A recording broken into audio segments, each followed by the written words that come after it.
안녕하세요. 반갑습니다. 김성길 목사와 함께하는 GTS 말씀 묵상 시간입니다.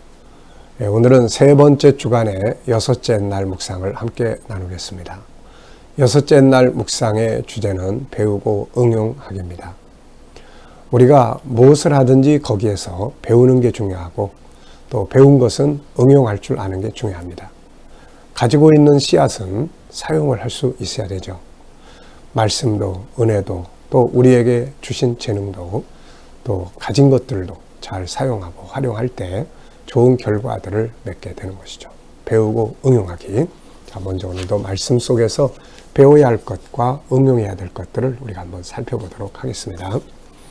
자, 이 그림을 먼저 보고 정리를 하겠습니다.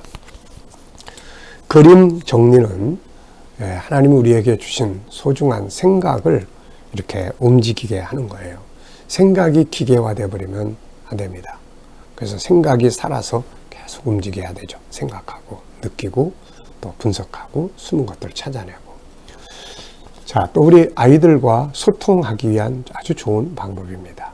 자녀들과 이걸 놓고 소통하고, 이게 훈련이 되면 밖에 나가서 그림만 바꿔놓고 하늘의 태양이 될 수도 있고 달이 될 수도 있고 나무가 될 수도 있고 물이 될 수도 있고 곤충이 될 수도 있고 그렇습니다. 그럼 그런 걸 보면서, 이걸 보면서 뭘 느끼니? 네 생각은 어때? 또 숨겨진 건 뭐가 있을까? 자, 이 생물에서 가장 중요한 건 뭐라고 생각해? 또 이거 보면서 뭐가 떠올라?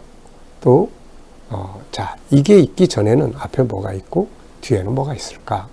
자, 이 5가지 질문만 잘 해줘도 이게 굉장히 천재성을 발휘하게 만들어주는 아주 중요한 교육 방법이에요. 여러분들이 잘 활용하시기 바랍니다. 자, 저는 먼저 제목을 교회의 머리 대신 예수님 이렇게 적어봤습니다. 교회의 머리 대신 예수님. 자, 그리고 느끼는 것은 교회는 예수 그리스도의 몸이다. 그 앞에 순종하고 우리는 그분이 교회 안에는 충만해야 한다. 사람이 교회 안에 인간의 그 고집과 생각이 충만하면 싸우고 분쟁해요. 예수님의 은혜, 예수님의 말씀, 그분의 가르침, 성령의 감동 이런 게 교회 안에 충만할 수 있어야 되는 거죠. 두 번째는 분석입니다. 보이는 것과 보이지 않는 것을 찾는 훈련이에요. 자, 우선 눈에 보이는 것, 십자가, 예수님, 그 다음에 교회당, 입구의 사랑의 하트, 양쪽에 구름, 그 다음에 녹색 배경이 되겠습니다. 자, 보이지 않는 부분에는 삼위일체 하나님이 계시죠. 성부 하나님, 예수님, 성령님이 교회 안에 역사하시는 거예요. 또 교회 안에는 누가 있습니까? 하나님의 부르심을 받은 성도들이 또 있는 거죠. 자, 그리고 이 교회는 또 사명이 있습니다. 교회의 사명. 그 다음에 또 교회는 모형이에요. 이 교회의 실물은 천국입니다. 하늘의 예루살렘. 그래서 이제 이런 것들을 우리가 이거 보면서 보이지 않는 세계를 생각해 볼 수 있어야 되는 거죠. 자, 세 번째입니다. 그림에서 가장 중요한 것은 무엇인가요? 이 그림을 보면서 가장 중요하다고 생각되는 것은 뭡니까? 저는 예수 그리스도라고 적었어요. 이유는 예수님이 없으면 교회는 그냥 하나의 건물이에요. 예수님이 계시니까 교회가 중요한 장소가 되는 거죠. 자, 네 번째 연상법 훈련입니다. 이거 보면서 떠오르는 어떤 장소나 떠오르는 성경이나 또 떠오르는 어떤 그 사건 이런 거 있으면 적어보시기 바랍니다. 저는 먼저 요한복음 14장 6절 예수님이 나로 말미암지 않고 아버지께로 갈 수가 없다. 또 에베소 1장 1절로 23절 이번 주간에 우리 묵상 말씀의 내용이죠. 지난 주간의 묵상 말씀의 내용입니다. 이번 주간의 묵상 말씀의 내용이네요. 또 에베소 6장 23절 여기 보면 이제 부부의 관계를 교회와 예수님과의 관계로 이렇게 설명을 했습니다. 그래서 남편이 아내의 머리로서 또 예수 그리스도가 교회의 머리 된 것처럼, 그리고 그리스도가 자기 몸을 위해서 희생한 것처럼 또 그렇게 그런 관계들을 쭉 이야기를 하죠. 예, 그리고 예배당을 보면 아무래도 성전 건축할 때의 생각들을 많이 하게 됩니다. 먼저는 제가 중학생 때 있었던 모교회, 그 교회가 건축을 할 때 그런 장면들. 그 다음에 이제 제가 개척 나와가지고 광장동에 우리 교회 질 때, 또 그 다음에 기도원에 또 예배당 질 때, 그리고 이곳에 하나님의 성전을 질 때. 그러고 보니까 저는 개척을 하고 나서 성전을, 예배당을 3번 지었습니다. 그래서 이제 최종적으로 이곳에 제 자리를 했습니다. 예배당은 하나의 모형이에요. 이곳은 천국에 있는 새 예루살렘 성의 모형입니다. 그래서 지금은 우리가 여기서 예배드리지만 나중에 하나님의 나라에 들어가서 그 새 예루살렘 성에서 영원토록 하나님을 뵙고 예배드리고 영광 돌리게 되는 거죠. 자, 5번째는 상상력입니다. 요 그림을 가운데 두고 앞에 그림을 하나 그린다면은 어떤 그림을 그리면 좋을까요? 저는 십자가에 못 박히신 예수 그리스도를 그려볼 것 같아요. 왜냐하면 그 십자가에 못 박히심이 있기 때문에 교회 공동체가 만들어지는 거거든요. 그리고 또 하나는 이제 이 건물 안에 있는 이제 성도들의 연합. 결국 교회라고 하는 것은 건물이라기보다는 그 안에 있는 성도들의 공동체거든요. 그 속에 예수님 계시는 거예요. 그래서 그들의 연합된 모습을 그려볼 수 있을 것 같습니다. 자, 미래를 어떻게 살고 싶은가요? 그렇다면 지금 무엇을 해야 할까요? 이 질문을 항상 기억해 두시기 바랍니다. 미래는 어느 날 갑자기 오는 게 아니고 하루하루 이렇게 가는 거예요. 그러니까 차분하게 미래도 준비하면서 오늘을 열심히 살면서 미래를 또 준비해 가는 그런 지혜가 필요합니다. 공부가 더 필요하면 또 차분히 공부를 시작하면 되는 거고, 또 뭔가 내가 응용해야 될 부분들이 있으면 또 잘 그거를 응용을 해서 미래를 준비해 나가는 거죠. 그러면 다가올 미래가 막 충격적으로 오는 게 아니라 내가 준비한 미래가 오는 겁니다. 그러면 이제 행복하고 아름답게 또 보람 있게 살 수가 있게 되는 거죠. 자, 오늘 본문 말씀을 다 같이 읽어 보겠습니다. 오늘이 이제 6째 날이니까 어느 정도 문자 하나하나는 다 못 외워도 이 내용을 거의 이제 외우실 수 있으리라 생각을 합니다. 자, 에베소 1장 15절로 23절입니다. 읽어보죠. 이로 말미암아 주 예수 안에서 너희 믿음과 모든 성도를 향한 사랑을 나도 듣고 내가 기도할 때 기억하며 너희로 말미암아 감사하기를 그치지 아니하고 우리 주 예수 그리스도의 하나님 영광의 아버지께서 지혜와 계시의 영을 너희에게 주사 하나님을 알게 하시고 너희 마음의 눈을 밝히사 그의 부르심의 소망이 무엇이며 성도 안에서 그 기업의 영광의 풍성함이 무엇이며 그의 힘의 위력으로 9번역인 강력으로, 이게 자꾸 떠오르네요. 그의 힘의 위력으로 역사하심을 따라 믿는 우리에게 베푸신 능력의 지극히 크심이 어떠한 것을 너희로 알게 하시기를 구하노라. 그의 능력이 그리스도 안에서 역사하사 죽은 자들 가운데서 다시 살리시고 하늘에서 자기의 오른편에 앉히사 모든 통치와 권세와 능력과 주권과 이 세상뿐 아니라 오는 세상에 일컫는 모든 이름 위에 뛰어나게 하시고 또 만물을 그의 발 아래 복종하게 하시고 그를 만물 위에 교회의 머리로 삼으셨느니라. 교회는 그의 몸이니 만물 안에서 만물을 충만케 하시는 이의 충만함이니라. 아멘. 자, 어제와 오늘 감사한 거 또 적어 보시기 바랍니다. 자, 어제 감사했던 거 적어 보시고요. 어려운 일 부딪혔어도 그 속에서 또 감사의 조건들을 잘 찾으시기 바랍니다. 자, 오늘 또 감사한 일들 적어 보시기 바랍니다. 자, 첫째 질문입니다. 오늘은 배우고 응용하기예요. 그래서 한 주간 동안 배우고 응용한 건 뭔가요? 저는 한 주간 동안 하나님의 계획이 있기 때문에 우리가 감사하면서 살자. 이 감사를 많이 응용을 한 것 같습니다. 감사. 자, 두 번째는 15절로 16절에서 배우고 응용해야 할 건 뭔가요? 자, 15절로 16절.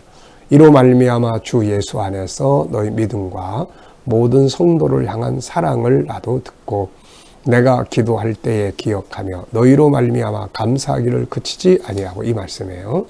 자, 저는 여기서 바울이 감사의 기도를 드린 이유, 성도들을 생각하면 하나님 감사합니다.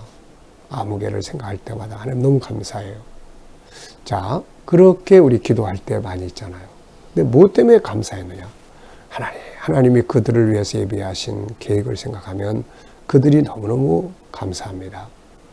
또 그들의 믿음과 그들의 삶의 열매 때문에 감사하게 되는 거죠. 자, 그래서 바울이 감사한 이유 세 가지입니다. 하나님의 계획 때문에, 또 믿음 때문에, 사랑 때문에 감사했죠. 자, 세 번째는 17절로 19절에서 배우고 응용해야 될 것. 자, 17절로 19절은 이제 바울 사도가 그들에게 꼭 알게 하고 싶은 내용, 네 가지를 위한 기도의 내용이에요.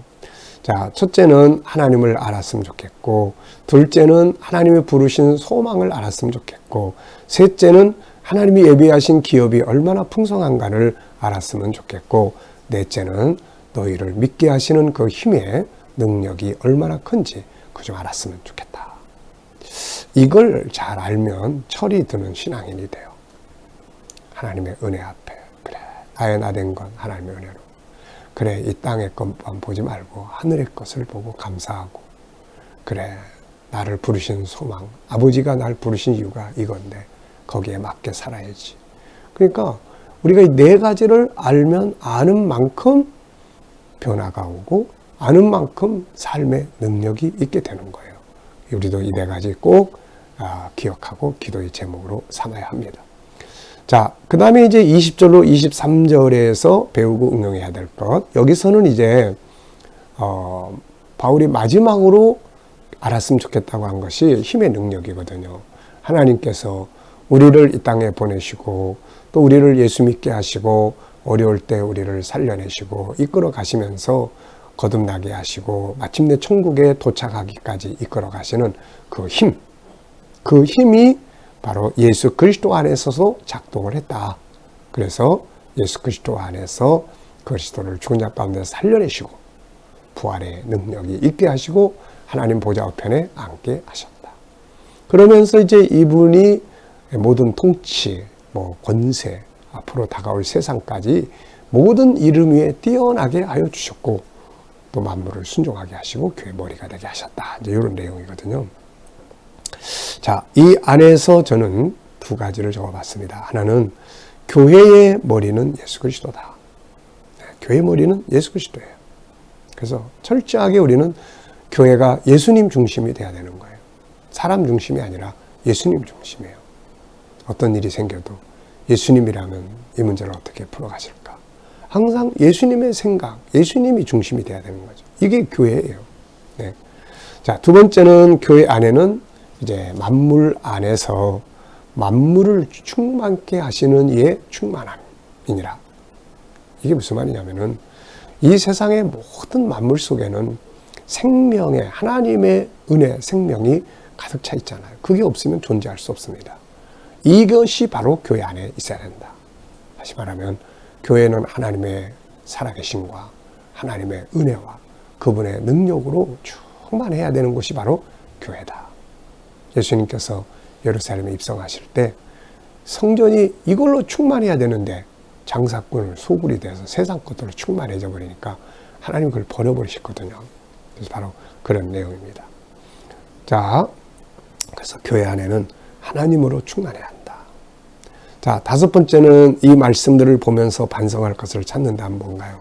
저는 더 이 내용들을 아는 일에 더 열심히 연구해야 된다.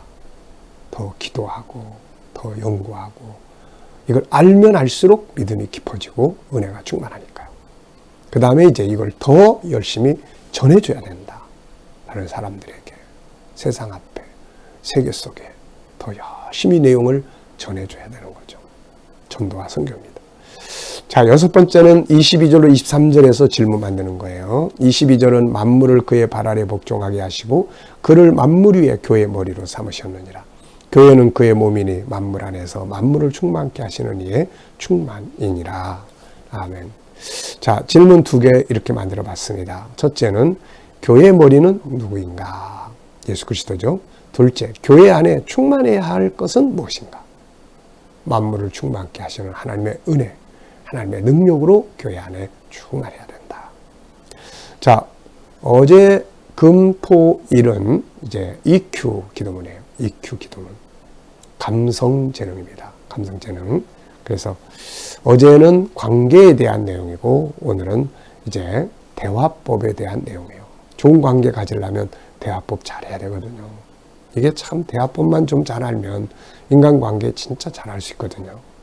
대화법에는 5가지 중요한 요소가 있습니다. 경청, 공감, 말 잘하기, 그 다음에 조화 이루기, 피드백 받기, 그리고 사람을 감동시키는 말 5개가 있습니다. 감사합니다. 죄송합니다. 그래서 제가 있잖아요. 제가 도와드리겠습니다. 뭘 도와드릴까요? 자, 이런 말들을 많이 사용하시면 인간관계가 좋아집니다. 자, 과제는 내가 가진 것 중에서 하나님 나라와 주의 영광을 위해 사용할 수 있는 것들, 이미 사용하고 있는 것들은 무엇이고 앞으로 또 사용할 수 있는 것들이 뭔지 한번 생각을 해보시기 바랍니다. 자, 8번째는 이제 묵상이에요. 자, 이 우리 GTS 묵상 중에서 아주 중요한 게 이겁니다. 묵상 훈련 잘 하시기 바랍니다. 자, 묵상할 때 방법은 이런 거예요. 자, 눈을 감으시고 오늘 본문을 한번 쭉 생각을 해보세요. 떠오르는 것만 생각하시면 됩니다. 그 다음에 이제 오늘 하루 내가 만나야 할 사람, 또 내가 해야 될 일들을 생각하시고, 그 다음에 이제 주님께 묻는 거죠. 예수님, 오늘 이 사람 만나는데 제가 무슨 말을 해야 될까요? 어떤 자세로 이야기를 해야 될까요? 예수님이라면 어떻게 하시겠습니까? 오늘 이 문제들을 해결해야 되는데 주님이라면 어떻게 하시겠어요? 제가 어떻게 해결하기를 바라십니까? 그리고 기다리는 거예요. 그리고 영감을 받습니다. 자, 여러분, 우리는 어떤 일을 할 때 그냥 내가 내 생각대로 해버리고 난 다음에 주님의 뜻을 생각을 해요.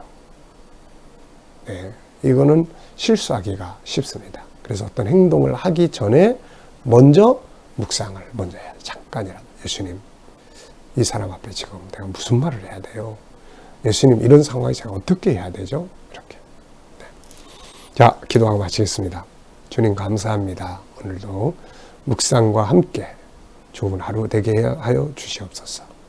오늘도 우리 자녀들, 친척들, 동료들 중에 믿지 않는 자들 속히 돌아와서 구원받게 하시고, 오늘도 우리 자녀들과 성도들 머무는 곳에 함께 하셔서 저희들을 코로나로부터 안전하게 지켜 보호해 주시고, 또 일하는 직장과 사업장들이 형통케 하시며 새로운 일터를 구하는 자들에게는 좋은 일터들이 예비될 수 있게 하여 주시고, 지금 병원에서 치료받고 있는 또 성도들, 또 가정에서 치료받는 성도들, 저희들의 연약함을 주여 불쌍히 여기시고 모든 질병에서 속히 치유 완쾌 되게 하여 주시옵소서. 오늘도 세계 곳곳에 있는 선교사님들과 저들의 사역 가운데 함께 하여 주시고, 또 주님의 선하신 뜻을 이루어 드릴 수 있도록 저희들을 축복하여 주시옵소서. 우크라이나의 전쟁 속히 끝나게 하시고 세계 경제 다시 회복되게 하시며, 오늘도 주님 우리에게 주신 EQ의 능력 잘 발전시킬 수 있도록 주여 역사하여 주옵소서. 좋은 대화들을 할 수 있도록 지혜를 주시고 대화법 잘 훈련할 수 있도록 인도해 주시옵소서.